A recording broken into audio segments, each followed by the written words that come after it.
Сәлем баршаңызға. Мен бүгін сіздермен бір дайындағаннан керемет болып шығатын сырникидің рецептісімен бөліскім келеді. Ол үшін бізге керегі ірімшік, манная крупа, қант, тұз, жұмыртқа, ванилин. Оны бізге қазір сырниктарымызды жасаған кезде қажет болады. Ең алдымен ірімшігімізді, манная крупа, жұмыртқа, қант, тұзымызды және ванилинімізді салып, жақсылап бір келкі масса болғанша дейін араластырамыз.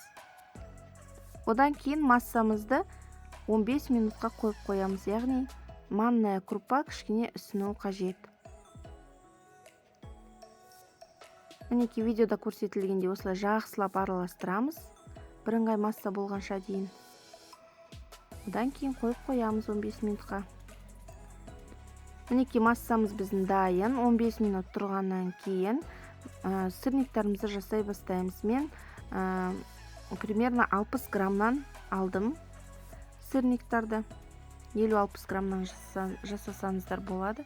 Мінекей осы видеода көрсетілгенде жақсылап дөңгелетіп аламыз, домалатып, ұнға батырып, содан кейін осылай мен сияқты кружканың көмегімен немесе пышақтың көмегімен осылай домалатып жасауға болады. Табамызға шамалы май құйып, отқа қойып қоямыз.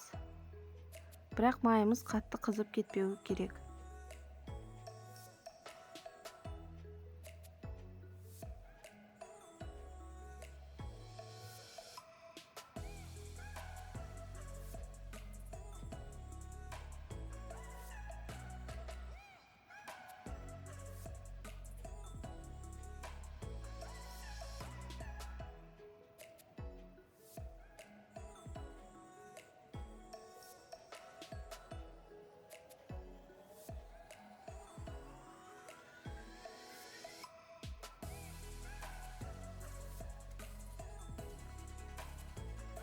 Мінекей біздің майымыз кішкене ысыды. Одан кейін сырниктарымызды табамызға салып қуыра бастаймыз.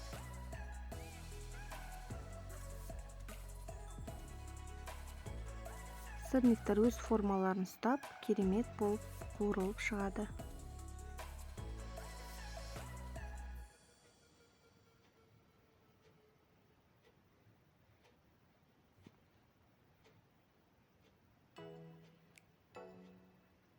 Менде бұл массадан 16 штук сырники шықты. Мінекей осылай әп-әдемі болып қызарып, пісіп шығады сырниктарымыз. Жасап көріңіздер, ас болсын.